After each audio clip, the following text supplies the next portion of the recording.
दिल को जो अक्ल दे खुदा तेरी गली से जाए क्यों। बुलहवस सुन सीमो जर की बंदगी अच्छी नहीं। बुलहवस सुन सीमो जर की बंदगी अच्छी नहीं। उनके दर की भीख अच्छी सरवरी अच्छी नहीं। उनके दर की भीख अच्छी सरवरी अच्छी नहीं। आज मुलतवी किया गया जलसा दोबारा इस मैदान में इनेकाद पजीर है। गालिबन आप हजरात को यह मालूम होगा 19 तारीख को ही हमें यहां आना था।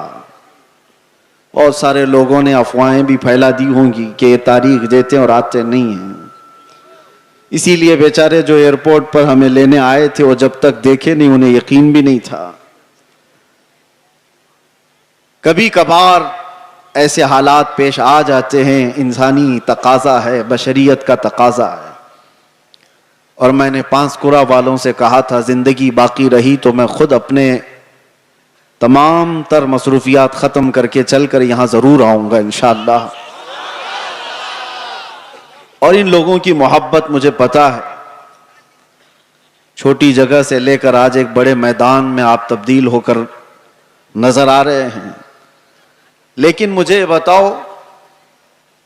एक जलसा कैंसल हुआ था इससे कबल, कैंसल तो नहीं, मैं नहीं आ पाया था, लेकिन दोबारा सिर्फ तकरीबन 20 दिनों के बाद वापस यहां पर रखा गया है। क्या इसमें किसी चीज की कोई कमी आपको महसूस हो रही है? नहीं होगी और इंशाअल्लाह नहीं होगी। बल्कि मैं तो ये समझता हूं कि रोज भी हम मेरे मुस्तफा की बात करें तो कोई कमी नहीं आएगी। ये दीवानों का हुजूम पैसों के लिए थोड़ी ना आता है। वो नेताओं का जलसा नहीं है। ये 500 के नोटों पर जमा कर लिया जाए। ये वो मजमा है जो रात के 12 बजे भी अपनी गर्दनें हुजूर के लिए देने को तैयार है। ये नबी पाक सल्लल्लाहु अलैहि वसल्लम के आशिकों का हुजूम है, जिसके लिए हर वक्त बराबर का होता है। हर वक्त बराबर का होता है। लोग मुझसे अक्सर ये कहा करते हैं कि रात के 12 बज गए पब्लिक खत्म हो जाएगी, 2 बज गए पब्लिक खत्म हो जाएगी। लेकिन हमने देखा जिस वक्त जाते हैं सब भरा मजमा इसी तरह है। मेरे अजीजों, ये मुझे नहीं, ये मेरे मुस्तफ़ा को सुनने के लिए आते हैं। ये नबी पाक सल्लल्लाहु तआला अलैहि वसल्लम की मोहब्बत की बरकत है। और अल्लाह तबारक व तआला जब चाहता है हुजूम के दिलों को एक तरफ मुतवज्जे फरमाता है। रब तबारक व तआला की नेमतों में से है। और एक बात मैं आपको बता दूं, बहुत देर से आपके इस मिंबर पर बैठे थे तो हम देख रहे हैं कुछ चीजें हमें नजर आई, उस पर मैं आपको अर्ज करता हूं। लोग ये कहते हैं कि इतनी सारी चीजें आपने देखी, मुसीबतें, फिर भी उसी तरह से बोलते हो, फिर वही अंदाज के साथ चलते हो। डरना तो चाहिए कि हालात कैसे हैं। सारे हालात को देखो और फिर डर करके आप अपने एतबार से मसलहत का रास्ता इख्तियार करो। मेरे अजीजों, मसलहत और हिकमत किसको कहते हैं? अगर नबी पाक सल्लल्लाहु तआला अलैहि वसल्लम की इज्जत पर बात करने को, खामोशी इख्तियार करने को मसलहत और हिकमत कहते हैं, तो ऐसी मसलहतों को हम लात मारते हैं। यही मसलहत नहीं है। इसको बुज़दिली कहा जाता है, मुदाहनत कहा जाता है, नफ्स परस्ती कहा जाता है। और अगर दुनिया इसको जुर्म कहती है तो ये जुर्म हम हर बार करेंगे, 100 बार करेंगे। अपने मुस्तफा करीम सल्लल्लाहु तआला अलैहि वसल्लम से मोहब्बत का इजहार जुर्म अगर किसी को लगता है तो ये जुर्म तो हम शौक से करेंगे। ये किसी को लगता हो तो, वैसे तो हकीकत में जुर्म है। लेकिन दुनिया ने आज देखा है कुछ वो लोग भी हैं जिनको आज ऐसे कीड़े काटे हुए हैं कि हम अपने नबी से मोहब्बत का इजहार करें तो भी जुर्म लगता है। अगर उनको ये जुर्म ना लगता तो आई लव मोहम्मद कहने पर किसी को केस नहीं करते। जुर्म तुम्हें लगता है। तुमने तो शायद 4-5 लोगों को ये कहते हुए सुना होगा, बंद कर दिया होगा, मजमे में आओ, हर बच्चा यही कह रहा होगा, बल्कि मौत तक तो हम यही कहते रहेंगे। यह हमारा ईमान है। मैं जो बात कह रहा था वो ये कि ये सारे हालात हो जाने के बाद भी मुसलमान फिर उसी अंदाज से क्यों चलता है? हुजूर पाक सल्लल्लाहु ताला अलैहि वसल्लम की मोहब्बत की बातें उसी अंदाज से क्यों करता रहता है? इसके सामने किसी को मार दिया जाता है, देख के सहमता क्यों नहीं? किसी की मॉब लिंचिंग हो जाती है, उसके बाद डरता क्यों नहीं? ये डराने वाला सिलसिला 1400 साल से देखते आ रहे हैं। कई चंगेज आए, कई हलाकू आए और हमारे पूरे मोहल्ले खाक में बदल दिए गए, खून से तितर बितर हो गए। लेकिन जोश जो रूहानी है वो उसी अंदाज से बाकी रहा। उसकी वजह क्या है जानते हो? वही मैं कहने जा रहा हूं। हम यहां बैठे हुए थे, छोटे छोटे पतंगे आ रहे हैं और गिर रहे हैं। किसके पास आते हैं ये छोटे छोटे कीड़े लाइट के अतराफ जो घूमते रहते हैं, इनको क्या कहते हैं आपको पता है? इनको परवाना कहते हैं। इनको परवाना कहते हैं। ये लाइट के इर्द गिर्द आते हैं, घूमते हैं, अपनी जान दे देते हैं। जबकि इन कीड़ों को, इन पतंगों को मालूम है कि अंजाम क्या है। अपने भाई को मरता हुआ भी देखते हैं। कितने कीड़े तो इनके पहले मर चुके होते हैं, फिर भी ये घूम रहे होते हैं। वजह यह है कि परवाना शमा के गिर्द घूमने के लिए ही पैदा हुआ है और हम परवाना मोहम्मद हैं। एक के मर जाने के बाद हमारा खामोश होना मिजाज है ही नहीं। हम आए यहां हैं मोहम्मद अरबी पर मरने के लिए। इसीलिए तो हमारे बुजुर्गों ने हमें यह सिखाया है, या रसूल अल्लाह तू शम्मे रिसालत है, आलम तेरा परवाना, तू माह नबूवत है, ए जलवे जाना ना। पीते हैं तेरे दर का, खाते हैं तेरे दर का, दाना पानी है तेरा पानी, दाना है तेरा दाना। ये एक जान क्या है अगर हो करोड़ों, तेरे नाम पे सबको वारा करूं मैं, करूं तेरे नाम पे जा फिदा। न बस एक जा दो जहां फिदा, अरे दो जहां से भी नहीं जी भरा, करूं क्या करोड़ों जहां नहीं। लिहाजा ये चीज खत्म होने वाली नहीं है।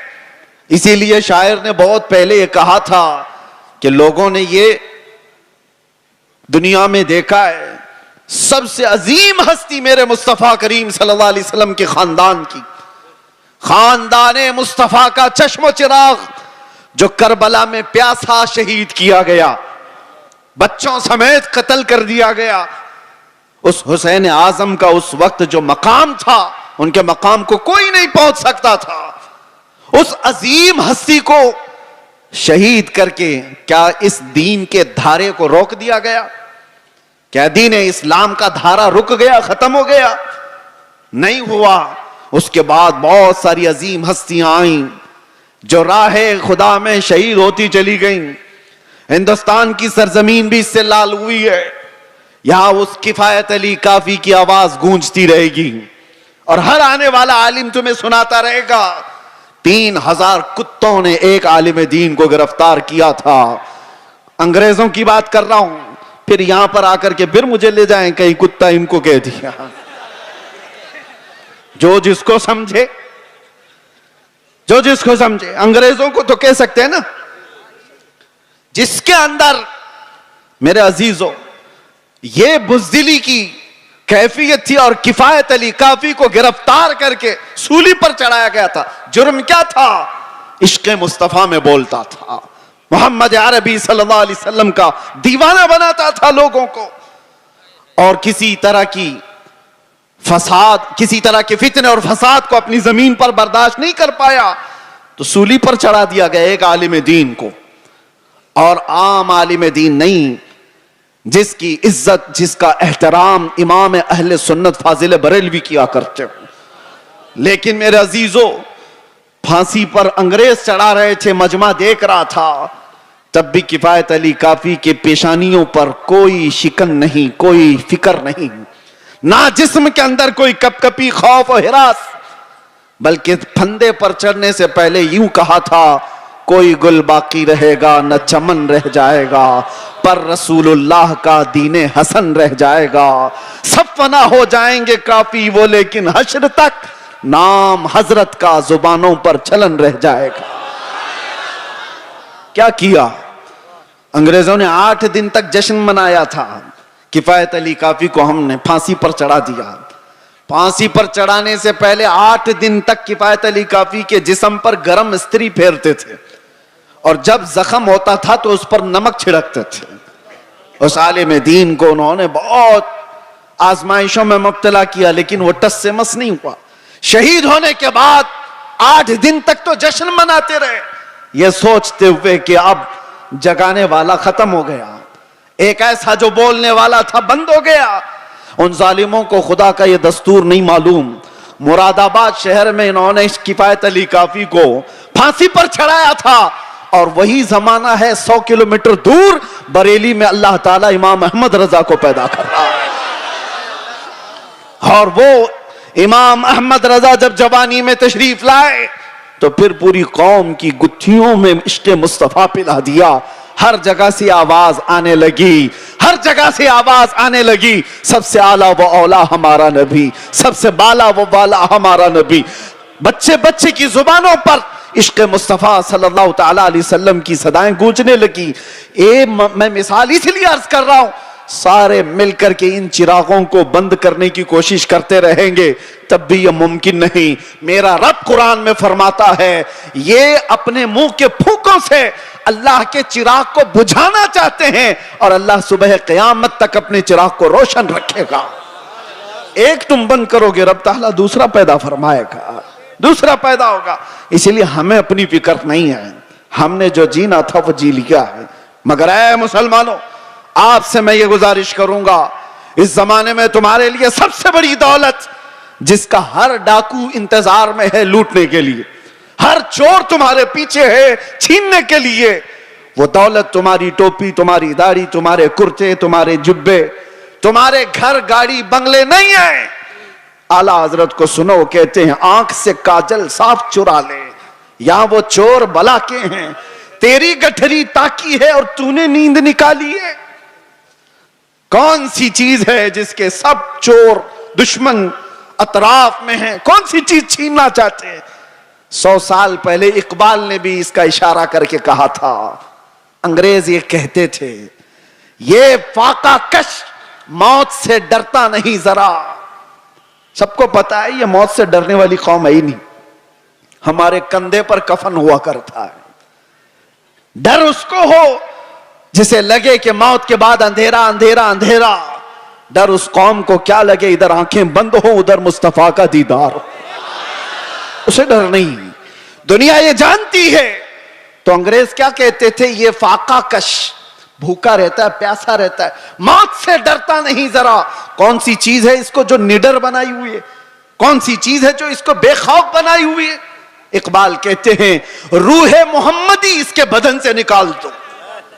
वही कहता था अंग्रेज, रूहे मोहम्मदी इसके बदन से निकाल दो। और आला हजरत भी वही कहते हैं, आंख से काजल साफ चुरा ले। आंख से काजल चुराने का मतलब क्या है? अरे ये डब्बी वाला काजल नहीं, एक मोमिन की आंख का काजल इश्क मुस्तफा हुआ करता है। मोहब्बत मुस्तफा अगर तुम्हारे पास है तो तुम्हारी आंखों का काजल है वो। और इसी के चोर अतराफ में घूम रहे हैं, इसी के चोर, इसी के डाकू। अब तो जमाना ऐसा आएगा कि लोग मुदाहनत पसंद ऐसे होंगे। मियां क्या जरूरत है ऐसी बातें करने की, क्या जरूरत है? याद रखना, ये तमाम मसलहत पसंदी को मैंने दूसरे मुल्कों में देखा है। सऊदी अरब के कई ऐसे इलाके जिन्होंने अपने बच्चों को मॉडर्नाइज करने के लिए ऑस्ट्रेलिया में, अमेरिका में बचपन से पढ़ाया, और वो बच्चे जहां से इस्लाम फैला है वापस आए हैं तो पूछते हैं, who is the Mohammed? Mohammed किसका नाम है, कौन है? मुआज़ अल्लाह रब्बिल आलमीन। अगर इसी अंदाज से जिंदगी जीने का सलीका रहा तो बच्चे यही सब चीजें सवाल करेंगे। इसीलिए मेरे मुस्तफा करीम सल्लल्लाहु अलैहि वसल्लम ने फरमाया था, अल्लिमू औलादकुम सलास खिसालिन, अपनी औलाद को 3 चीजों सिखा करके जाना। हुब्ब नबीकुम, सबसे पहली चीज अपने नबी की मोहब्बत सिखाओ। और दूसरे नंबर पर मेरे आका फरमाते हैं, वह हुब्ब अहली बैतिही, हुजूर के अहले बैत की मोहब्बत सिखाओ। वह तिलावत अल कुरानिल करीम, तीसरी चीज ये कि हर बच्चे को कुरान की तिलावत सिखा के जाओ। एक बाप की तरफ से अपने बच्चे को दिया गए ये 3 चीजें दुनिया की सबसे बड़ी नेमत है। सबसे बड़ा तोहफा है, सबसे बड़ा हदिया है। इसीलिए मेरे अजीजों, बार बार हम हर स्टेज से ये अलल ऐलान तुम्हें पुकार पुकार कर कहते हैं, हुजूर पाक सल्लल्लाहु तआला अलैहि वसल्लम के नाम पर कोई समझौता ना करो, कोई मसलहत पसंदी ना करो, कोई दबाव, कोई समझौता नहीं। जो जान मांगो तो जान दे दें, जो माल मांगो तो माल दे दें, मगर ये हमसे कभी ना होगा नबी का जाहो जलाल दे दें। जब तक ये सिफत तुम्हारे अंदर बाकी रहेगी, इंशाअल्लाह कोई कौम तुमको सफ़े हस्ती से मुकम्मल मिटा ना सकेगी, नहीं होगा। लेकिन एक बात और समझ के चलो, इकबाल की ये बात बहुत पक्की है, अगर इस रिश्ते से तुम दूर होते चले गए, जो मदीने से तार हमारे जुड़े हुए हैं, इससे दूर होते चले गए, होगा क्या? उनके जो हम गुलाम थे, खल्क के पेशवा रहे। हुजूर के जब हम गुलाम थे, पूरी मखलूक के आका हम कहलाते थे। उनके जो हम गुलाम थे, खल्क के पेशवा रहे, उनसे फिरे जहां फिरा, फिर आई कमी वखार में। जैसी ही हुजूर से चेहरा फेर लिया, दुनिया ने हमसे चेहरा फेर लिया, इज्जतों में कमी आई है। आपको क्या लगता है ये इज्जतें आज हमें जो इस मिंबर पर बैठने की मिली है, या हमारी पगड़ियों से मिली है, या हमारे जुब्बों की वजह से मिली है? इससे बेहतरीन लोग भी पहनते होंगे। हमें जो इज्जतें मिली हैं इन पगड़ियों से नहीं, वो नाम मुस्तफा की बरकत है। आबरूए मां जनाम मुस्तफास्त, इकबाल ने कहा था, हम सब की इज्जत और आबरू हुजूर के नाम से वाबस्ता है। और अगर हुजूर पाक सल्लल्लाहु तआला अलैहि वसल्लम की इज्जत ही ना रही, तो हम अपनी इज्जत का क्या करेंगे? हमारी कोई अपनी इज्जत नहीं। हमें दुनिया हुजूर पाक सल्लल्लाहु तआला अलैहि वसल्लम के गुलाम की हैसियत सी पहचान थी, और इस पहचान को जिंदा रखना यह हमारा फरीजा है। इस पहचान को बाकी रखने में हम हर कसर पूरी करें। इसीलिए मैंने कहा था अभी चंद दिनों कबल, आपके सामने दोहराता हूं, चंद दिनों पहले, वो तो मैं बाहर आने के बाद कैद से पहली मर्तबा बंगाल आपके सामने आया हूं, लेकिन आपको एक बात बता रहा हूं। अभी मैंने कहा अंग्रेजों के मुतालिक, हमारी जुबान से निकल जाता है कुत्ते का लफ्ज, निकल जाता है, और सबको पता है। इसी बात पर मुझे 8 महीने अंदर रख दिया। मैं कहता हूं, मेरे अजीजों, अलल ऐलान कहता हूं, दुनिया को, सबको कहता हूं, अगर तुम्हें कहना है, मुझे एक बार नहीं 1000 बार कुत्ता कहो, दरबारे रिसालत का, मोहम्मद अरबी का, हमें जरा बराबर भी फर्क नहीं पड़ेगा, बल्कि हम तो उसको दुनिया का सबसे बड़ा लक़ब समझेंगे, सबसे बड़ी इज्जत है। सगे तैबा सब मुझे कह कह के पुकारे बेदम, यही रखियो मेरी पहचान मदीने वाले, यही रखियो मेरी पहचान मदीने वाले। मैं तुमसे पूछता हूं, अगर तुम्हें बारगाह मुस्तफा का कुत्ता कहा जाए तो किसी को शर्म आएगी? किसी को ऐब लगेगा? वजह यह है कि हम इन निस्बतों पे फख्र करते हैं। मैं उनसे कहता हूं, तुम्हें अगर इस बात पर शर्म आती है तो ऐसी निस्बतों को छोड़ो। जिनको यह लगता है, ऐब लगता है, वो इन निस्बतों को छोड़े।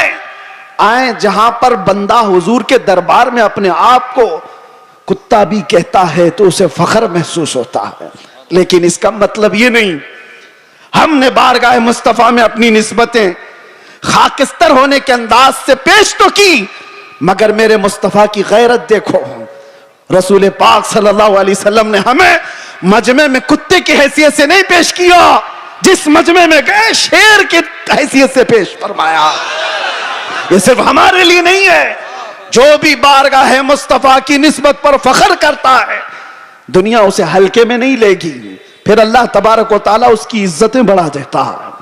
आला हजरत ने जिंदगी भर बारगाह मुस्तफा में अपनी निस्बतों पर फख्र किया है, और गौसियत मआब के दरबार पर निस्बत जोड़ते हुए क्या कहा था बरेली के ताजदार ने? गौसे पाक के दरबार में क्या कहा था पता? हम तो कह देते हैं गौस पाक का मुरीद हूं, गौस पाक के सिलसिले का मुरीद हूं। मुरीद होना, खादिम होना, ये अपनी जगह पर, वक्त का मुजद्दिद, जिसको अल्लाह तबारक तआला ने 55 से ज्यादा उलूम व फनून पर महारत दी है, 1000 से ज्यादा किताबें लिखाओ, तकवा और तहारत का इमाम, लेकिन गौसे पाक के दरबार में जब बात करनी हो तो यूं कहता है, ऐ गौसियत मआब, तुझसे दर, दर से सग, और सग से है मुझको निस्बत। सग किसको कहते हैं?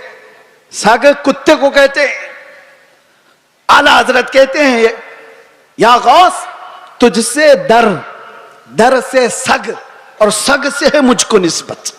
मेरी गर्दन में भी है दूर का डोरा तेरा, और इस निशानी के जो सग हैं नहीं मारे जाते। सग का मतलब कुत्ता फारसी में। आला हज़रत कहते हैं इस निशानी के जो कुत्ते हैं मारे नहीं जाते। हश्र तक मेरे गले में रहे पट्टा तेरा, जिसके पास भी ये निस्बत मौजूद है वो मारे नहीं जाते, पकड़े नहीं जाते। म्यूनिसिपैलिटी बेल्ट वाले कुत्ते को नहीं उठाती है। हाँ, इंजेक्शन उसको मारा जाता है जो आवारा है, दूसरों को काट खाने दौड़ता है, लेकिन जिस कुत्ते के गले में पट्टा होता है उसे छोड़ दिया जाता है। वो निशानी है कि इसका कोई मालिक है, ये किसी का पाला हुआ है। इसीलिए आवारा मत रहो, उन निस्बतों पर फख्र करो कि दुनिया देखकर ही कहे ये मदीने वाला। इसे ना छेड़ो, ये दरबारे रिसालत में बिका हुआ है, इसे ना छेड़ो। कई ऐसे मामलात थे मेरे अजीजों, सहाबा इकराम रिदवानुल्लाह ताला अलैहिम अजमाइन, बहुत छोटी तादाद में। एक मैं वाकया बताता हूं हदीस पाक में। हजरत सलमा बिन अकवा रदियल्लाहु ताला अन्हु हुजूर के एक ऐसे सहाबी हैं, आला हजरत ने उनका पूरा तफसील से वाकया लिखा है। सलमा बिन अकवा एक सहाबी ऐसे हैं जिनको राजिलु रसूलिल्लाह कहा जाता था, यानी ये हमेशा हुजूर की फौज में पैदल चलने वाले साहबी, कभी सवारी नहीं करते थे, पैदल। इत्तेफाक ऐसा हुआ, कार्रा का रहने वाला एक अब्दुर्रहमान नाम का शख्स, वो मदीने पर हमला आवर हुआ, 400 लोगों को लेकर आया। 400 लोगों को रात के वक्त में मदीने के बागीचों पर हमला किया और खजूरें जमा किया। 400 लोगों की तादाद बड़ी होती है। मदीने में लोग सो रहे हैं उस वक्त। इत्तेफाक ऐसा कि ये कार्रा के रहने वाले इन मुनाफिकों और काफिरों की फौज लूट मार करके लौट रही थी, तो सलमा बिन अकवा ने देख लिया। होना क्या चाहिए, गांव का एक आदमी जाग रहा है तो लोगों को जगाए कि इतनी बड़ी फौज मदीने के बागीचों से खजूरें लेकर जा रही है, लोगों को जगाए। सलमा बिन अकवा ने किसी को जगाया नहीं, तन्हाई 400 के पीछे दौड़ पड़े, सबके पीछे दौड़ पड़े। और हैरत की बात है कि 400 दौड़ भी रहे हैं, एक नबी पाक के गुलाम से डर करके दौड़ भी रहे। दौड़ते दौड़ते इतनी दूर चले गए कि मदीने से भी निकल गए। वो खजूरें उठाए भाग रहे और सलमा बिन अकवा उनके पीछे पड़े हुए। एक सहाबी की हैबत कितनी थी कि 400 दौड़े जा रहे हैं। सुनने में आपको हैरत होती है कि नहीं? 400 दौड़े दौड़े चले तो गए, एक मकाम ऐसा आया कि सब इधर उधर हो गए, 10 इधर, 15 इधर, 20 इधर, लेकिन सलमा बिन अकवा किसी का पीछा नहीं छोड़ रहे। जो थक करके गिरता था उसकी गर्दन पे पांव रखते थे, और इसी तरह पता नहीं कितने गिरा दिए और दौड़ाते रहे। अब्दुर्रहमान कारी ये पहाड़ पे चढ़ने लगा और पीछे मुड़ करके कहा, क्या शख्स तुझे क्या चाहिए, क्यों इतना दौड़ा रहा है? कहा, जब तक तुम्हारे पास मदीने की एक खजूर भी बाकी रहेगी नहीं छोड़ूंगा, एक खजूर भी बाकी रहेगी नहीं छोड़ूंगा। क्या हिम्मत है, क्या हैबत है। और वो सामने वाले बात भी कर रहे हैं। एक बात याद रखना, ये सारा पावर काजू बादाम का नहीं, ये निस्बत मुस्तफा का है। हुजूर पाक का गुलाम है, हावी है। 400 के 400 खड़े इधर उधर बिखर गए। अब्दुर्रहमान कार्रा का रहने वाला जो शख्स था, उसने लोगों से कहा कि जिसके जिसके कंधे पर जितनी खजूरें वो फेंक दो, ये ऐसा खूनखार लग रहा है कि हम में से किसी एक को भी छोड़ेगा नहीं। छोड़ दो खजूरें, जान बचाओ और निकलो। लोगों ने खजूरें फेंकी, सब कुछ फेंका, और बगैर किसी एक भी खजूर के वो लोग वापस लौट गए, सब चले गए। ये सलमा बिन अकवा सारी खजूरें जमा कर रहे हैं, और उठाने जितनी उतनी, इतना ज्यादा वजन है कि एक आदमी उठा ना सके, खींचते हुए मदीने की तरफ लेकर के आ रहे हैं। रास्ते में एक और सहाबी हजरत अबू कुतादा मिल गए, पूछा कि किधर से आ रहे हो सलमा बिन अकवा? कहा ऐसा ऐसा हाल हो गया था रात को, और मैं उनका पीछा किया और सबकी खजूरें वापस लेकर के आ रहा हूं। वो मुस्कुराए, अरे बोलना तो चाहिए था, और भी तो लोग आते तुम्हारे साथ। तो सलमा बिन अकवा ने कहा, मुस्तफा की मोहब्बत पर भरोसा है, अकेला ही काफी था, मुझे वक्त नहीं मिला किसी को उठाने का, मैं खुद ही दौड़ पड़ा। लेकिन सलमा बिन अकवा ने पूछा, अबू कुतादा तुम कैसे आ गए? कहा मुझे मेरे घोड़े ने हिनहिना करके बताया, यह बहुत हिनहिना रहा था और इस रास्ते की तरफ मुंह दिखा रहा था, तो मैं अपना घोड़ा लिया और दौड़ पड़ा, देखा तो तुम रास्ते पर आ गए। अब सुनो, आला हजरत फरमाते हैं, कौन सी चीज थी सलमा बिन अकवा की जो ये हैबत उनके अंदर पैदा की हुई थी, ये ताकत व कुव्वत और ये रौब पैदा की हुई थी? सुनो,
सिर्फ आई लव मोहम्मद नहीं, मोहम्मद सल्लल्लाहु ताला अलैहि वसल्लम का नाम कभी भी सैयदुना के बगैर नहीं कहा जाएगा। वो हमारे आका हैं, आम इंसान नहीं। हमेशा से याद रखो, आई लव सैयदुना मोहम्मद सल्लल्लाहु ताला अलैहि वसल्लम। मैं जो बात कर रहा था सलमा बिन अकवा की, आला हजरत लिखते हैं वजह क्या थी, यह हैबत, यह ताकत, यह रौब। एक तन्हा इंसान 400 पर भारी कैसे हुआ? सलमा बिन अकवा कहते हैं बात यह थी कि एक बार नबी पाक सल्लल्लाहु ताला अलैहि वसल्लम ने सबको बैत करने के लिए बुलाया। लोगों को हुजूर बैत कर रहे थे। हुजूर सल्लल्लाहु ताला अलैहि वसल्लम से हजरत सलमा बिन अकवा ऑलरेडी पहले से बैत किए हुए थे। हुजूर ने सबको बैत करके फिर कहा, सलमा बिन अकवा आ जाओ तुम भी बैत कर लो। मैंने अर्ज किया, या रसूल अल्लाह मैं ऑलरेडी कर चुका हूं, पहले से किया हूं। हुजूर ने फरमाया फिर से अपना हाथ दो। मैंने दोबारा हाथ दिया, हुजूर पाक सल्लल्लाहु अलैहि वसल्लम पर बैत किया, हाथ पर बैत किया। फिर थोड़ी देर के बाद मेरे आका ने फरमाया, सलमा बिन अकवा बैत कर लो। हजरत सलमा बिन अकवा कहते हैं, या रसूल अल्लाह 2 बार मैंने बैत कर लिया। हुजूर ने फरमाया बार बार अपना हाथ मेरे हाथ में दे तो सकते हो। सलमा बिन अकवा कहते हैं मैंने तीसरी बार अपना यह हाथ दिया हुजूर पाक के दरबार में, उनके दस्ते पाक में। नबी पाक सल्लल्लाहु ताला अलैहि वसल्लम ने दुआ फरमाई। उसके बाद सलमा बिन अकवा कहते हैं 3 बार इस हाथ को मैंने मुस्तफा के हाथ में दिया। उसके बाद कसम खुदा की किसी बड़े ऊंचे पहाड़ से भी मुझे कभी डर नहीं लगता, कोई सामने आए कभी खौफ नहीं होता। यह निस्बत मुस्तफा है जो इंसान को मुमताज करती है। आज मेरे अजीजों, तुम्हारा नाम बारगाह मुस्तफा से जुड़ा हुआ है, इसलिए शर्म करो और हया पैदा करो। कभी तुम शराब के अड्डों पर नजर ना आओ, कभी तुम्हारे हाथों में ताश के पत्ते नजर ना आए, कभी तुम्हारी आंखों में बेहयाई ना नाचे, किसी अजनबी औरत पर तुम्हारी बेहया आंखें ना जाएं, इसलिए कि तुम्हारा नाम मेरे मुस्तफा के नाम से जुड़ा हुआ है। इन निस्बतों का जब तक एहतराम करते रहोगे, पावर और ताकत वैसी बाकी रहेगी। एनर्जी को दुनियावी खुराफात में जाया ना करो। अल्लाह ने आज भी तुम्हारा रौब बाकी रखा है, आज भी है। हमने खुद महसूस किया है, हमने देखा है। आपको खुद को अंदाजा नहीं, लेकिन दुनिया को अंदाजा है। अल्लाह तबारक व तआला मोहब्बत मुस्तफा के सदके ये इज्जत और ये हैबत, ये ताकत, ये रौब अता करता है। लेकिन अगर तुम ये सोचोगे कि इज्जत हम किसी और जरिए से ढूंढेंगे, हमने देखा है लखनऊ में आज से 2-3 साल पहले एक कुत्ता आया था जो अपना नाम भी बदल लिया था, याद होगा। बहुत टीवी पर बिठा दिया जाता था, धर्म भी बदल लिया, नाम भी बदल लिया। हाँ, और सोचने लगा कि इस्लाम ऐसा है वैसा है, बहुत कुछ फैलाया। 6 महीने के बाद रो रो करके लोगों से गिड़गिड़ाने भी लगा कि मुझे बचा लो, मेरी जान पे खतरा है। मैं नाम या जिक्र नहीं करता इसलिए कि स्टेज ना पाक ना हो। लेकिन एक बात याद रखो, हुजूर पाक सल्लल्लाहु ताला अलैहि वसल्लम के इस दीन पाक से गद्दारी करके जो दूसरी जगह इज्जत ढूंढता है, कुरान क्या कहता है? वमन यब्तगी गैरल इस्लामी दीनन फलन युक़बल मिन्ह। अल्लाह ताला ने कुरान में फरमाया, और यही बात मैं आपसे कहता हूं। आला हजरत क्या कहते हैं, सुनो। आला हजरत फरमाते हैं, बारगाह मुस्तफा सल्लल्लाहु ताला अलैहि वसल्लम से जो गद्दारी किया, जो उनके दर से यार फिरते हैं, दर बदर यूं ही खार फिरते हैं, दर बदर यूं ही खार फिरते हैं। इज्जत ढूंढो आमीना के लाल के पास, इज्जत ढूंढो गुंबद खजरा के मकीन के पास। हमने दुनिया में देखा है जो नबी पाक की गुलामी को अपनाए हैं, 70 साल के भी होते हैं तो उनकी खूबसूरती में फर्क नहीं आता। 80 साल के भी हो जाएं तो उनको बूढ़ा कोई नहीं कहता। आज भी मौजूद है हमारे मशाइख, लेकिन इज्जतों में कोई कमी नहीं। और जिन्होंने पूरी हिंदुस्तान में फितना और फसाद मचा करके सियासत किया था, 90 साल के ऊपर भी हो गए, अभी मरने को तैयार नहीं।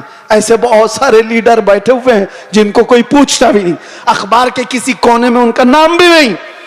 बहुत सारे ऐसे 40-40 साल लोगों की नौकरियां करते रहे। मैं जॉब की बात नहीं कर रहा हूं, सियासत में इसकी उसकी चाटते रह गए तलवे और कुछ नहीं हासिल कर पाए। लेकिन मेरे मुस्तफा की गुलामी जिसने अपने गले में डाल लिया था, फिर देखो आप हुजूर ताजुश शरिया के आखिरी अदवार को हमने देखा है, जाहिरी जिंदगी के आखिरी दौर को भी देखा है। मेरे अजीजों, 75 साल की उम्र हो गई थी। 1 लाख नौजवानों को, खूबसूरतों को एक तरफ बिठाओ और एक तरफ बरेली के उस शहजादे को बिठाओ, और देखो दुनिया किसकी तरफ देखती है। क्यों? ये चेहरे पर गाजा और ये चेहरे पर कशिश, ये पाउडर और लाली की नहीं, ये मुस्तफा करीम की गुलामी की है। मुस्तफा करीम सल्लल्लाहु ताला अलैहि वसल्लम के मोहब्बत का जो जमाल है वो कभी कम नहीं होता। बचपन में हम सुनते आते थे, मोहम्मद के गुलामों में बुढ़ापा आ नहीं सकता। इसीलिए इज्जत इधर उधर क्यों ढूंढते हो, क्यों जाते हो? उन नौजवानों पर मुझे बड़ा तरस आता है जो कहते हैं दुनिया पता नहीं क्या कहेगी। 5 ग्राम की टोपी उनको भारी लगती है, 5 किलो की फटी जीन्स पहन करके फैशन समझता है। दाढ़ी उसको बहुत भारी लगने लगती है, चुभती है, गड़ती है। रोज उसको निकाल करके गटर नाली में फेंक देता है। और दाढ़ी भी बेचारी इतनी जिद्दी है, रोज आकर के उसको बताती है तू मर्द है। वो निकाल करके कहता है नहीं हूं मैं। वो भाग रहा है। कैसी हैरत की बात है, तुम जिद पे अड़े हो कि नहीं हूं मैं, और वो भी जिद पे अड़ी है, रोज आके बताती है कि तुम मर्द है। बेचारा आखिरी दम तक मानने को तैयार नहीं। और हैरत की बात है, जब इनसे पूछा जाए दुनिया का सबसे हसीन चेहरा कौन सा था, तो सब एक जुबान होकर कहते हैं आमीना के लाल का चेहरा सबसे हसीन था।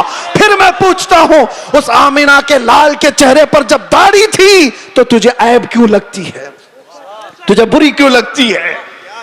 दुनिया का सबसे ज्यादा हसीन चेहरा मेरे मुस्तफा का था, और वो दाढ़ी वाला था, दाढ़ी वाला था। और एक बात उन औरतों से भी कहता हूं, जो औरतें खुले बाल में समझती हैं कि ये फैशन है, आधे नंगेपन को समझती हैं फैशन है, यानी दुनिया ने इनको ये बताया है कि नंगे रहने को फैशन कहते हैं, आधे कपड़े पहनने को फैशन कहते हैं। अगर आधे कपड़े पहनना फैशन है तो तुमसे ज्यादा फैशनेबल तो भैंस है जो पूरी नंगी रहती है, वो कभी कोई कपड़ा नहीं पहनती। वो जानवर तो तुमसे ज्यादा फैशनेबल है, पूरे ओपन है। जानवरों की तरह दुनिया तुम्हें बनाना चाहती है और तुम समझ रहे हो फैशन है। फैशन वो नहीं। नौजवानों से कहता हूं, देखना हो तो खालिद बिन वलीद को देखो, औरतें देखना हो तो मेरे मुस्तफा की बेटी को देखो। सब औरतें कहती हैं अल्लाह हमें कनीजाने फातिमा में शामिल करे, दुआ तो करती हैं और फख्र भी करती हैं, कनीजे फातिमा नाम भी रखती हैं। लेकिन सोचा कभी दुनिया की सबसे इज्जत वाली खातून, सबसे इज्जत वाली खातून, जिसका मकाम कयामत के दिन भी क्या होगा पता है? फरिश्तों को, आपको मैं बता रहा हूं, हदीस में मौजूद है, फरिश्ता महशर के मैदान में ऐलान करेगा, गद्दू अबसारकुम फइन्न फातिमा बिन्त मोहम्मद तमुर्रु इलल जन्ना। ऐ महशर वाले लोग, सब अपनी आंखें नीची कर लो, मोहम्मद अरबी की बेटी जन्नत की तरफ जा रही है। कयामत के दिन ऐलान हो रहा होगा। इज्जत का वो मकाम, इज्जत का वो मकाम मैदान महशर में जिसकी इज्जत का ऐलान हो रहा होगा। लेकिन मैं खवातीन से कहता हूं, दुनिया की सबसे इज्जत वाली खातून के सर पर हमेशा दुपट्टा रहा, और तुम समझती हो इज्जत खुले बन में है, फैशन करने में। फैशन वो है ही नहीं, हम उसको फैशन नहीं समझते। वो जानवरों वाली जिंदगी है जो औरतों को नंगा करके हवस के पुजारियों के सामने लाकर खड़ा किया जाता है। औरत को इन लोगों ने तमाशा बनाया हुआ है, औरत को दुनिया ने आज आलयकार बनाया हुआ है, अपनी हवस का निशाना है। क्यों? क्या इज्जत वाले लोग अपनी बेटियों को इस तरह से रखना चाहते हैं? वो दूसरों की बेटियों को नंगा देखना चाहते हैं, अपनी बीवी को और अपनी बेटी को नहीं, दूसरों की बेटियों को नंगा देखना चाहती है दुनिया।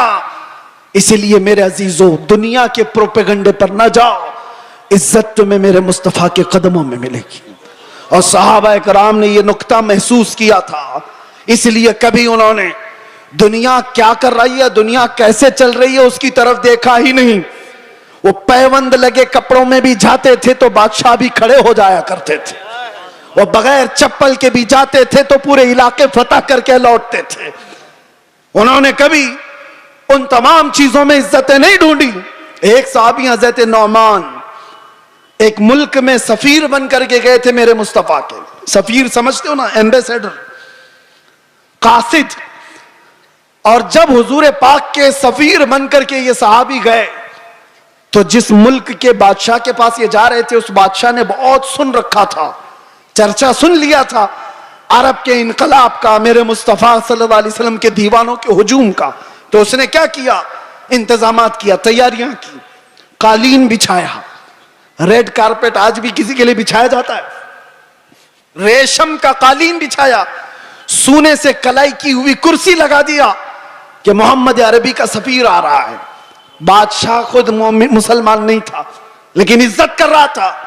हजरत नौमान जिस वक्त वहां पहुंचते हैं, देखा उनका इंतजाम ये रेशम के कालीन से है। आपने ठोकर मार करके रेशम के कालीन को अलग कर दिया, जमीन पर चलने लगे। बादशाह भी देख रहा था, और जब कुर्सी पर बैठने का वक्त आया, सोने से कलाई की हुई कुर्सी है, आपने कहा इसको हटाओ, आम सी कुर्सी लाओ, उस पर मैं बैठूंगा। बादशाह ने देखा और कहा कि ये लोग इतना घमंड करते, इतना एटीट्यूड है इनको, हमारी चीजें इस्तेमाल नहीं करेंगे। हजरत नौमान ने बताया, ना घमंड ना तकब्बुर, यह हमारा गुरूर नहीं है। मैंने इसलिए ये दोनों चीजें इस्तेमाल नहीं की कि मेरे मुस्तफा की शरीयत में रेशम का इस्तेमाल मर्द के लिए हराम है और सोने का इस्तेमाल भी मर्द के लिए हराम है। मैं इसको इस्तेमाल नहीं करूं। लोग तो ये समझ लेंगे दुनिया का कानून है, इनकी इज्जतों का तरीका है, मेल मिलाप के लिए कर लेना चाहिए ना। वो सहाबी थे और उन्होंने ये दो चीजों को टुकराया तो किसी ने कहा वो तो तुम्हारे रसूल मदीने में बैठे, तुम तो सैकड़ों मील दूर यहां हो। उस साहबी ने गरज कर कहा था, मुसलमान सिर्फ मदीने में मुसलमान नहीं होता, दुनिया के हर चप्पे में रहे अपने मुस्तफा का वफादार होता है।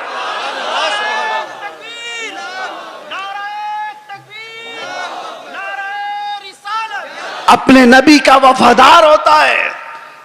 उन सहाबा ने इज्जतें अपने नबी की निस्बत में ढूंढी थी।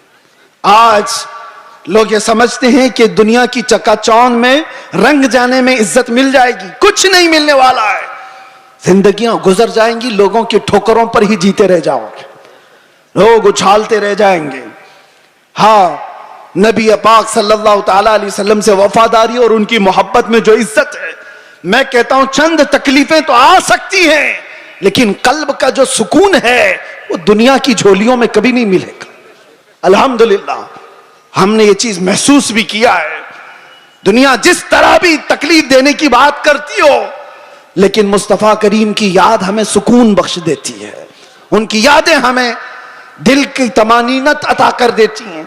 आ जाओ ऐ मेरे सुन्नी मुसलमानों, आला हजरत की उस बात पर हम जमा हो जाते हैं जिसमें उन्होंने कहा था, आज ले उनकी पनाह, आज मदद मांग उनसे, कल न मानेंगे कयामत में अगर मान गया, उन्हें जाना उन्हें माना, न रखा गैर से काम, लिल्लाहिल हम्द में दुनिया से मुसलमान गया। सारे टेंशन, सारे डिप्रेशन का एक ही इलाज है, किसको किसको राजी करोगे? एक को राजी करोगे, दूसरा नाराज। दुनिया यही है, इसीलिए आओ, सबको राजी कर भी ना पाओगे, जिंदगियां खत्म हो जाएंगी। इसीलिए आला हजरत कहते हैं सारे टेंशन, सारे डिप्रेशन का एक ही इलाज है, उन्हें जाना उन्हें माना, ना रखा गैर से काम, लिल्लाहिल हम्द में दुनिया से मुसलमान गया। अपने आप को बारगाह मुस्तफा के हवाले करो। बमुस्तफा बरसा खैश के दी हम उस्त, गर्ब न रसीदी तमाम बुल हबीस। ये इकबाल कहता है, अपने आप को नबी के कदमों तक पहुंचा दे, इसी का नाम दीन है। और अगर तू वहां तक नहीं पहुंचा तो जिंदगी अबू लहब की तरह है, जिंदगी अबू लहब की तरह है। ऐ नौजवानों, नबी पाक सल्लल्लाहु ताला अलैहि वसल्लम से वफादारी का मतलब क्या है? वफादारी किसको कहते हैं? अभी मैं कहूंगा तो नारे जोर से लगाओगे, ये वफादारी है। और फिर एक डंडा पड़े तो सारे भाग जाएं, ये वफादारी है। वफादारी ये नहीं, वफादारी तूफानों में भी खड़े रहे, आंधियों में भी खड़े रहे और शरीयत मुस्तफा को आंच आने ना दे, शरीयत मुस्तफा पर अपने अमल के जरिए से उसको मजबूती अता करे, यह वफादारी है। मिसाल के तौर पर, मैं अगर किसी को कोई चीज दे करके जाता हूं, एक कपड़ा ही सही, मोहब्बत का तकाजा तो यह है कि लोग उसको संभाल कर रखेंगे, सही बात है। मैं अगर अपना अमामा किसी को दे दूं, 4 लोगों को, और मैं कहूं कि इसको संभालो, तुम्हारी अगर मोहब्बत है तो इस चीज को संभाल कर रखोगे। लेकिन वक्त ऐसा आया कि सारी जगहों पर बोलते तो घूम रहे, हमारे पास ये है, हमारे पास अमामा है, हमारे पास कपड़ा है, लेकिन पूछा गया है कहां? पता चला किसी गटर में रखा हुआ है, किसी कीचड़ में है, किसी मट्टी में है, कहीं पड़ा हुआ है। बस जुबानों पर है कि हमारे पास है, बिला तशबीह बिला तमसील। दीने मुस्तफा के साथ हमने यही किया हुआ है। फख्र तो करते हैं कि हम मुसलमान हैं, इस्लाम हमारे पास है। कहां है वो इस्लाम? ना औरतों पे नजर आ रहा है, ना बच्चियों पे नजर आ रहा है, ना शादियों में नजर आ रहा है। वो इस्लाम है का जुबानों पर। वफादारी इसको नहीं कहते। वफादारी ये है कि तुम्हारे जिस्म पर इस्लाम नजर आए, तुम्हारे अमल में इस्लाम नजर आए, तुम्हारे अखलाक में इस्लाम नजर आए, तुम्हारे बोल चाल में, तुम्हारे तरीके कार में इस्लाम नजर आए। मस्जिदों में क्यों नहीं नजर आता? फजर में क्यों गायब हो सारे के सारे? इस्लाम कहां है? मेरे अजीजों, नारा लगाना ये दुनिया का सबसे आसान काम है। ये शहादत कहे उल्फत में है कदम रखना, लोग आसान समझते हैं मुसलमान होना। और इसीलिए मेरे आका सल्लल्लाहु अलैहि वसल्लम ने एक सहाबी से फरमाया था, हम तो छोड़ो, हम तो बहुत निकम्मे लोग हैं, बहुत दूर के हैं। वो सहाबा थे जो दुनिया के सबसे अच्छे लोग थे, एक सहाबी ने आकर के हुजूर से इतना कहा था, वल्लाही इन्नी ला उहिब्बका या रसूल अल्लाह, कसम खुदा की है अल्लाह के रसूल मैं आपसे बहुत मोहब्बत करता हूं।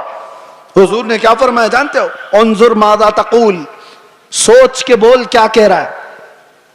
हम तो आसानी से कहते ना, या रसूल अल्लाह आपसे हम प्यार करते हैं, मोहब्बत करते। सहाबी ने जब ये कहा था, हुजूर फरमाते हैं सोच के बोल क्या कह रहा है। उन्होंने दूसरी बार कहा, कसम खुदा की या रसूल अल्लाह मैं बहुत मोहब्बत करता हूं। हुजूर ने फिर कहा, सोच समझ करके बोल। तीसरी बार उन्होंने कहा, कसम खुदा की या रसूल अल्लाह मैं आपसे मोहब्बत करता हूं। तब मेरे आका ने फरमाया, अगर तू अपनी बात में सच्चा है तो फिर इंतजार कर, मुसीबतें ऐसे आएंगी जैसे पहाड़ से पानी गिरता है, इतनी तेज आएंगी मुसीबतें, उसके लिए तैयार रह जा। तो ये सहाबी को हुजूर ने फरमाया है, जब हम बारगाह मुस्तफा में अपनी मोहब्बत का इजहार करते हैं तो दुनिया नोच खाने के लिए दौड़ती है। ये सारे जो मामलात हमारे साथ होते हैं यूं ही नहीं होते। मसलहत की बातें करो, कोई हमसे नहीं पूछेगा। आप ये वलवला अंगेज बातें, जज्बात की बातें ना करो, कोई नहीं पूछेगा। तबलीगी जमात को तो इजराइल में भी एंट्री है, उनके लिए कोई खतरा नहीं, कुछ नहीं। हाँ, हुजूर पाक की मोहब्बत में सीरियस कोई नजर आता है तो दुनिया उसको कहती है डेंजरस पर्सन, डेंजरस, बहुत ज्यादा खतरनाक।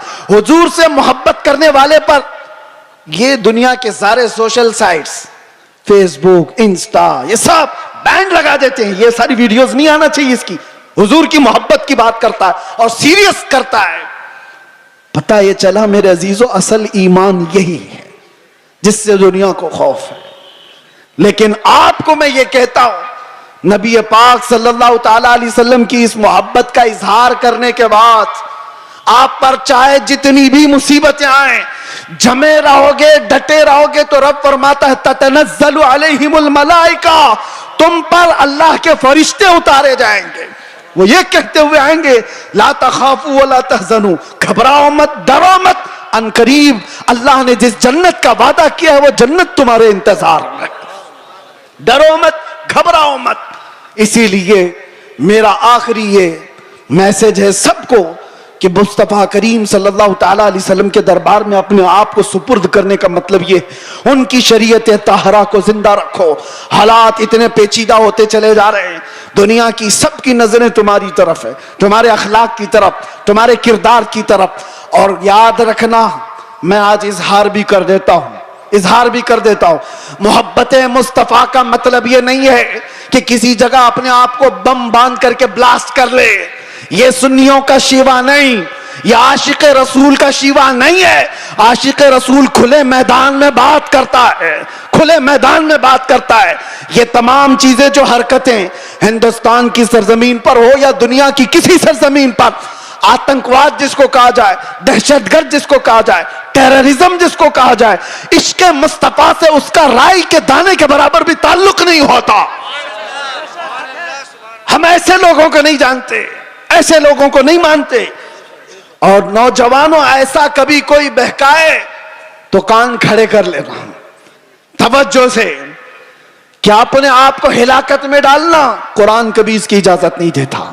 और ना हक किसी ऐसे आम आदमी की जान लेना, यह तो बहुत दूर की बात है।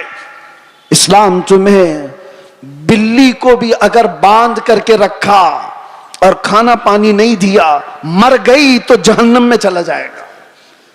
यह हदीस पाक में मौजूद है। तुम्हारी इबादतें सब मुंह पर मार दी जाएंगी, जानवर पर भी जुल्म जायज नहीं। ये तमाम जो चीजें आज पैदा की जा रही है इस्लाम के चेहरे को मस्ख करने के लिए, कितने हालात खराब हुए मुझे पता है। 9/11 के बाद पूरी दुनिया के हालात बदल गए। क्यों? इस्लाम को इस तरह से पेश किया गया, मुसलमानों के चेहरे को इस तरह से पेश किया। चंद मुसलमानों ने अगर ये किया है तो सारे मुसलमानों को चाहिए कि ऐसे लोगों से अपना कोई रिश्ता ना रखे। खुल करके कहो, सूफिया की ये जमात है या औलिया कामिलीन से मोहब्बत करने वाली और इश्क मुस्तफा की गुन गाने वाली जमात है। नौजवान, सोशल मीडिया पर अगर कहीं किसी का लिंक भी हो तौबा कर लो, निकल जाओ ऐसी चीजों से। अरे तुम शेर हो, मुस्तफा करीम के वफादार हो, तुम्हें ऐसी हरकतों की जरूरत कतई नहीं पेश आएगी। अल्लाह तबारक व तआला इस दीन का हामी व नासिर व मददगार है। ये दीन सुबह क़यामत तक जिंदा रहेगा। और मैं मजम्मत भी करता हूं ऐसे किसी भी नौजवान की मुलव्विस होने से, किसी भी नौजवान के। और मैं आसपास सारे लोगों को तंबीह करता हूं सोशल मीडिया के जरिए से, कुछ ऐसी जमातें जो नौजवानों को भड़का करके, नौजवानों को दीन के नाम पर और भी बहुत सारे ऐसे जज्बाती नाम पर उनको उभारती हैं, कई जगह पर उनको ले जाती हैं। ये सारी जमातें पड़ोस मुल्क से अपना काम कर रही हैं और हिंदुस्तान में क्या पूरी दुनिया में अपने नसें फैलाई हुई हैं। इसलिए यह तंबीहन जरूरी है हर नौजवान को। सोशल मीडिया का भी इस्तेमाल करो तो बहुत सोच समझ करके, किसी के हत्थे मत चढ़ जाना, किसी ऐसे के हत्थे मत चढ़ जाना जो तुम्हारे जज्बात का इस्तेमाल करके तुमसे ऐसे काम करवा दे जो पूरी उम्मत मुस्लिमा के लिए खतरा बन जाए, पूरे इस्लाम के लिए खतरा बन जाए। आज हर मुसलमान के लिए, ये सारे टोपी दाढ़ी वालों के लिए कितना खतरा है, कितनी मुश्किलात है। आपको पता है न्यूयॉर्क में आज से 25 साल पहले जब ऐसे हमले हुए थे तो कई साल तक वहां रहने वाले मुसलमानों को कितनी तकलीफें उठानी पड़ी थी, कितनी तकलीफें। और कई मर्तबा ऐसा भी हुआ कि एक चीज है एक्सट्रीमिज्म, ये जो शिद्दत पसंदी है वो दूसरी शिद्दत पसंदी को जन्म देती है। एक तरफ से शिद्दत हो तो दूसरी तरफ की भी शिद्दत को वो जन्म देती है। हालात ऐसे थे कि लोग उस वक्त सिखों को भी मार रहे थे तो उन्होंने भी पगड़ियां निकाल ली, दाढ़ियां निकाल ली। मुसलमानों के साथ भी यह मामला था। चंद लोगों की वजह से पूरी उम्मत मुस्लिमा खतरे में है। क्यों ऐसा कोई नौजवान करे? न खुद का भला, न दीन का भला, न देश का भला, किसी का भला नहीं सिवाय नुकसान के। इसलिए नौजवानों, इन हालात में कभी भी अपने व्हाट्सएप का इस्तेमाल, अपने फेसबुक का इस्तेमाल, अपने इंस्टा का इस्तेमाल, ये सारे जाल हैं। तुम्हारे स्टेटस का इस्तेमाल कभी ऐसी चीजों में हरगिज ना करो। हाँ, रोज स्टेटस लगाओ आई लव मोहम्मद सल्लल्लाहु अलैहि वसल्लम, सैयदना मोहम्मद सल्लल्लाहु अलैहि वसल्लम, इसमें कोई दिक्कत नहीं है। अपने नबी पाक से इश्क का इजहार रोज सुबह शाम करो, इसमें कोई दिक्कत नहीं है। अपने दीन इस्लाम की अच्छी बातों को नशरो इशात करो, ये बहुत खूब बात है।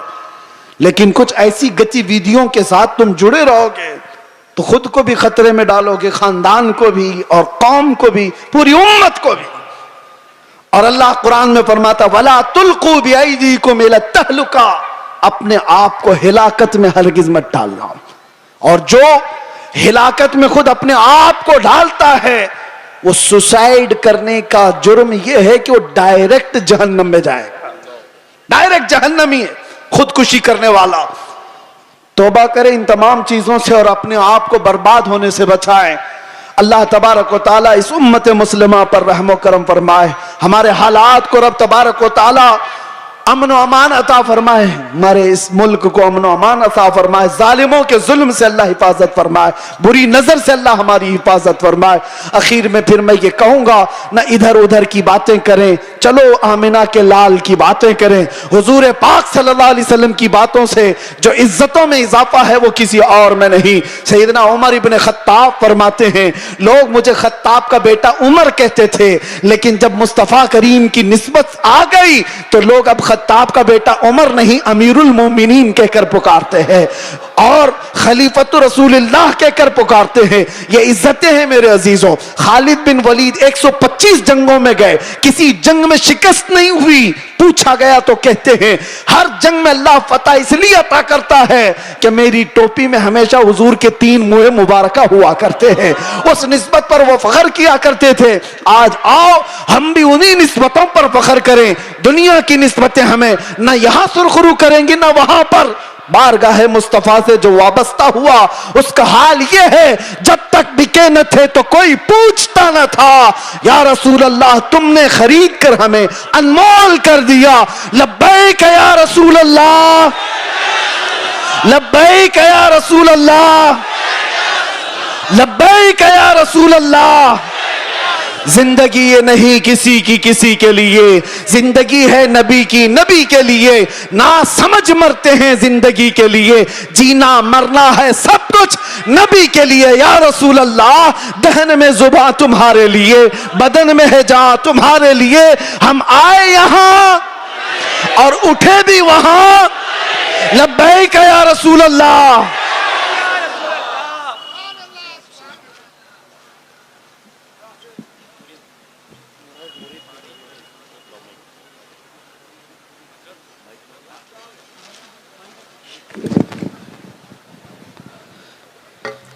जो हजरात खड़े हो जाएं।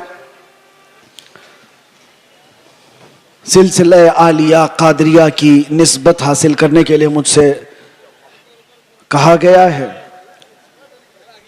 मैं जिस अंदाज से पढ़ाऊं, मेरे साथ मिलकर के पढ़ें।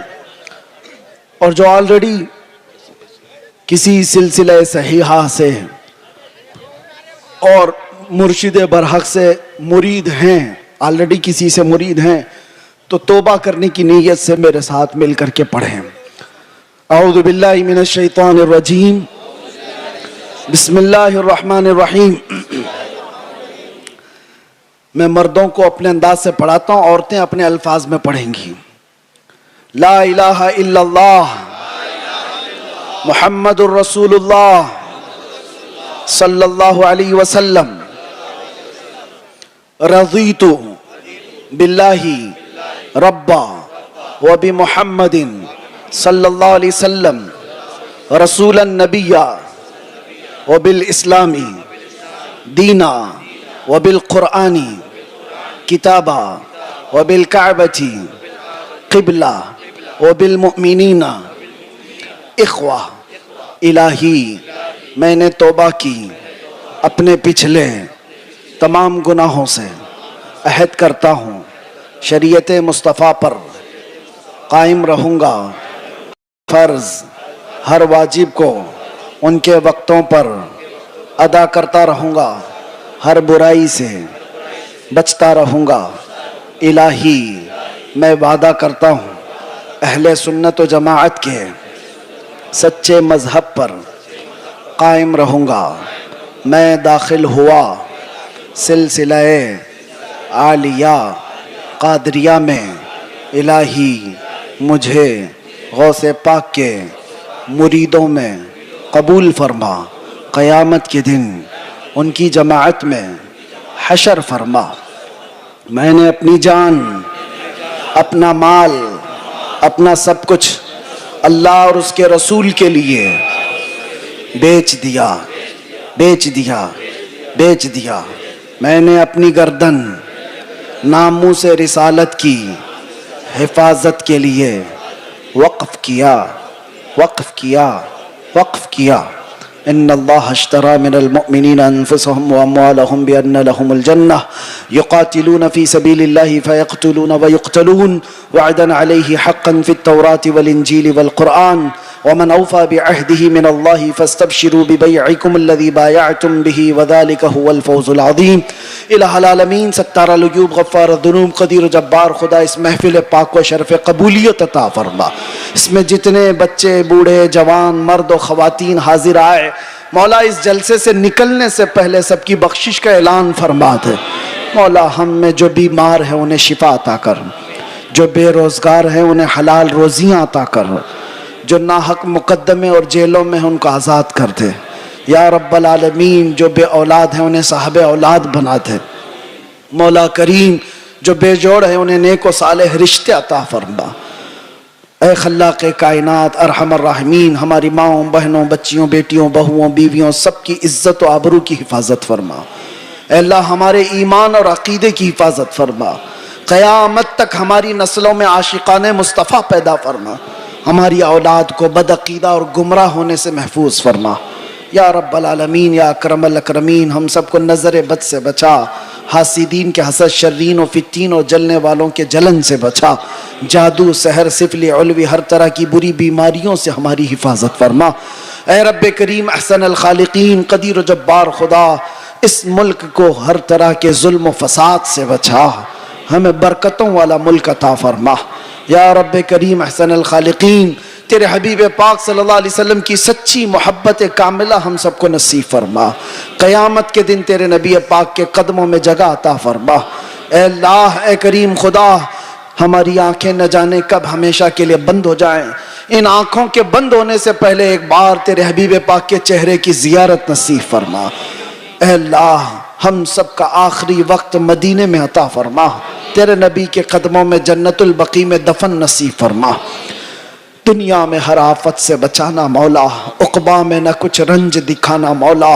बैठे जो दरे पाक के पैगंबर के हुजूर, ईमान पे उस वक्त उठाना मौला।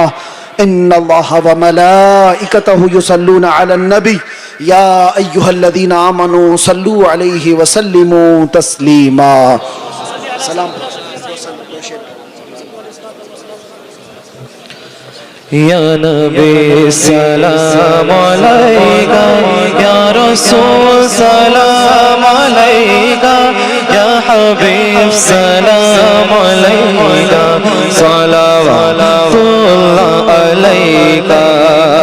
मुस्तफा मुस्तफा मंबऊल सफा, सय्यदुल अंबिया मशअलुन फिल वफा, फनफी अत्तिही लिलयतामा दिफा।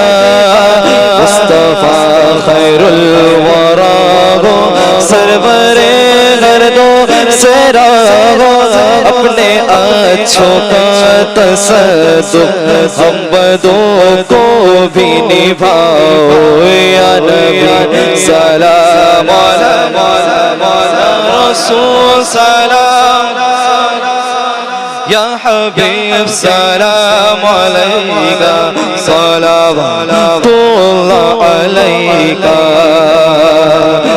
कहूँ वक़ा मैं क्या हूँ, गौस के दर का गधा हो, खादिमे ख्वाजा पिया हो, और सगे कुल औलिया हो। या नबी सलाम अलैका, या रसूल सलाम, या हबीब सलाम, सलावतुल्लाह अलैका। सलातु वस्सलामु अलैका या रसूल अल्लाह, सलातु वस्सलामु अलैका या नबी अल्लाह, व अला आलिका व अस्हाबिका या खैर खल्क़िल्लाहि सल्लल्लाहु तआला अलैहि वसल्लम। या रसूल अल्लाह उन्ज़ुर हालना, या हबीब अल्लाह इस्मा क़ालना, इन्नना फ़ी बहरि ग़म्मिन मुग़रक़ून, खुद ऐदियना खुद ऐदियना खुद ऐदियना, सहिल लना इश्कालना। या रब्बि बिल मुस्तफ़ा बल्लिग़ मक़ासिदना, वग़फ़िर लना मा मज़ा या वासिअल करमी। दअवाहुम फ़ीहा सुब्हानक अल्लाहुम्मा व तहिय्यतुहुम फ़ीहा सलाम, व आखिरु दअवाहुम अनिल हम्दुलिल्लाहि रब्बिल आलमीन। जब दमे वापसी हो या अल्लाह, जब दमे वापसी हो या अल्लाह, लब पे जारी हो बस ला इलाहा इल्लल्लाह, ला इलाहा इल्लल्लाह मुहम्मदुर रसूलुल्लाह।